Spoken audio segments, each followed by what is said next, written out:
तो ये जो प्रोटोप्लाज्म है, प्रोटोज मीन्स फर्स्ट और प्लाज्म मीन्स सब्सटेंस, इस अर्थ पे सबसे पहले प्रोटोप्लाज्म आया था। और प्रोटोप्लाज्म को हम दो पार्ट में बांट देते हैं, साइटोप्लाज्म एंड न्यूक्लियोप्लाज्म। तो ये सेल है, और सेल में, होल सेल में क्या रहता है, प्रोटोप्लाज्म रहता है, जिसको फिजिकल बेसिस ऑफ लाइफ हम बोलते हैं, यानी जीवन का जो आधार है वो प्रोटोप्लाज्म है। और साइटोप्लाज्म और न्यूक्लियोप्लाज्म में इसे हम लोग डिवाइड कर देते हैं।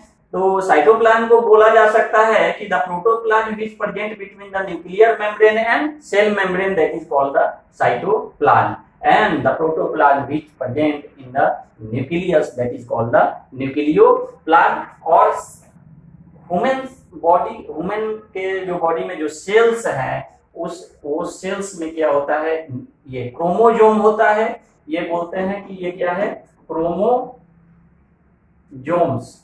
और क्रोमोजोम्स जो है ये 46 क्रोमोजोम्स होता है, यानी 23 पेयर्स जो होता है। तो किसी भी इंडिविजुअल में या किसी भी प्राणी में 46 क्रोमोजोम जो होता है, 23 मदर के थ्रू आता है और 23 जो होता है फादर के थ्रू आता है, मैटरनल एंड पैटर्नल उसको बोलते हैं। तो ये 46 क्रोमोजोम है। तो ये न्यूक्लियस से हमने क्रोमोजोम को ऐसे निकाल लिया, ये क्रोमोजोम को आइसोलेट किया, और आइसोलेट करने के बाद इसको फ्रैगमेंट में हम इसको स्ट्रेट किया, और स्ट्रेट करने के बाद इसको हम फ्रैगमेंट में हमने तोड़ दिया। तो तोड़ दिया फ्रैगमेंट में या ब्रेक कर दिया, तो इस तरह का स्ट्रक्चर हमको मिला। रफली हम बोल सकते हैं ये डीएनए, और डीएनए रफली इसको बोल सकते हैं डीएनए। तो डीएनए जो एक्चुअली होता है डीऑक्सीराइबोज न्यूक्लिक एसिड। तो हमारे बॉडी के जो सेल्स होता है उसमें न्यूक्लिक एसिड एक्चुअली होता है, and there are two types of nucleic acid, DNA and RNA. ये जब न्यूक्लिक एसिड चैप्टर हम पढ़ेंगे तो उसका उस टाइम में हम इसका डिस्कशन करेंगे।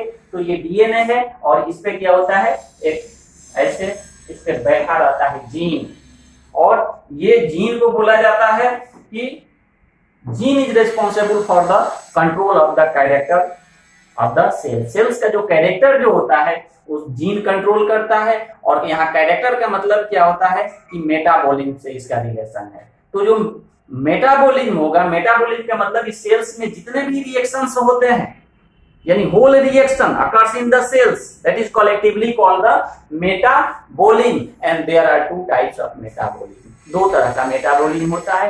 पहला जो है उसको बोलते हैं anabolism. Anabolism is constructive process, and catabolism is destructive process. यानी एनाबॉलिज्म में बिल्डिंग अप कुछ बनता है, और कैटाबॉलिज्म डिस्ट्रक्टिव प्रोसेस है, वो ब्रेक डाउन उसमें होता है, उसके लिए ये जीन ही रिस्पॉन्सिबल होता है। तो इस सेल में जितने भी रिएक्शंस होंगे, जितना भी उसमें मेटाबॉलिज्म होगा, या तो एनाबॉलिज्म हो सकता है या कैटाबॉलिज्म, वो कंट्रोल होता है किसके थ्रू, एंजाइम्स के थ्रू।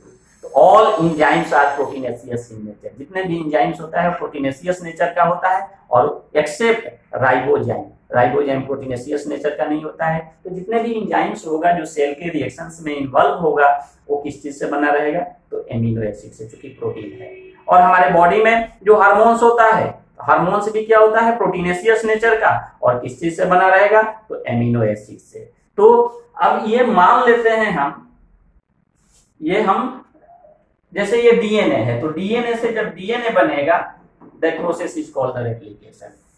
इसका मतलब है कि replication is a process by which the new DNA is synthesized from old DNA, और डीएनए से जब आरएनए बनता है तो इस प्रोसेस को बोलते हैं ट्रांसक्रिप्शन। और इस प्रोसेस को बोलते हैं ये रेप्लिकेशन। और आरएनए से जब प्रोटीन बनता है तो इस प्रोसेस को बोलते हैं ट्रांसलेशन। और ये होल प्रोसेस को एक शब्द, वन वर्ड में अगर बोला जाए तो इसको बोलते हैं सेंट्रल डोग्मा। ये DNA double helix structure Watson और क्रिक दिया था, तो उस समय ये क्रिक ने ये सेंट्रल डोग्मा टर्म यूज किया। अब इसको हम लोग मान लेते हैं कि ये क्या होता है, हमारे पैंक्रियाज, हमारे बॉडी में एक ऑर्गन है पैंक्रियाज, उसमें बीटा सेल्स होता है, और बीटा सेल्स का ये मान लेते हैं कि न्यूक्लियस है, उसमें क्रोमोसोम होगा। और ये जो जीन है, ये आई जीन है, ये this gene is responsible for the synthesis of insulin. तो अगर ये डीएनए में कहीं चेंजिंग आ जाए ये डीएनए में म्यूटेशन हो जाए या ये जीन इनएक्टिव हो जाए तो इंसुलिन का सिंथेसिस रुक जाता है। जैसे डायबिटीज होता है तो इंसुलिन क्या है, हार्मोन है, और ये क्या होता है, प्रोटीनेशियस नेचर का होता है, और ये इंसुलिन भी किस चीज से बना रहेगा, एमिनो एसिड से बना रहेगा। तो इंसुलिन में भी एक पार्टिकुलर नंबर एमिनो एसिड होता है और उसका सीक्वेंस भी क्या होता है, स्पेसिफिक होता है। तो इंसुलिन का अगर सीक्वेंस अगर चेंज कर दिया जाए, एमिनो एसिड का सीक्वेंस चेंज हो जाएगा तो जो इंसुलिन है उसका प्रॉपर्टीज भी चेंज कर जाता है। अब जैसे हमारे बॉडी में एक एग्जांपल के तौर पर लेते हैं कि हीमोग्लोबिन आरबीसी के अंदर में रहता है, रेड ब्लड सेल्स के अंदर में रहता है, और हीमोग्लोबिन जो होता है that is responsible for the carry off the oxygen. वो हमारे होल बॉडी के सेल्स को ऑक्सीजन कैरी करता है। जैसे कि कभी पिछले क्लास में हमने बताया होगा कि अगर एक 60 केजी का आदमी है, that person contain the 100 into 10 to the power 12 to 14 cells।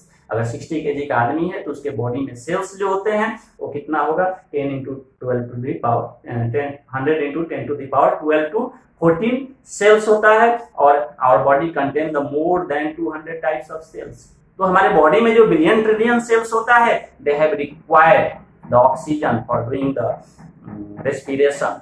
तो उसके लिए ये हीमोग्लोबिन जो होता है इसको कैरियर प्रोटीन बोला जाता है। उसमें भी एक स्पेसिफिक नंबर्स होते हैं एमिनो एसिड का, और एक पार्टिकुलर नंबर भी होता है एमिनो एसिड का। तो हमारे बॉडी में जितने भी प्रोटीन्स है वो सब किससे मिलकर बना रहता है, एमिनो एसिड से मिलकर बना रहता है। तो एक ये एमिनो एसिड का कंसेप्ट हुआ। इसके बाद हम स्टडी करेंगे प्रोटीन का।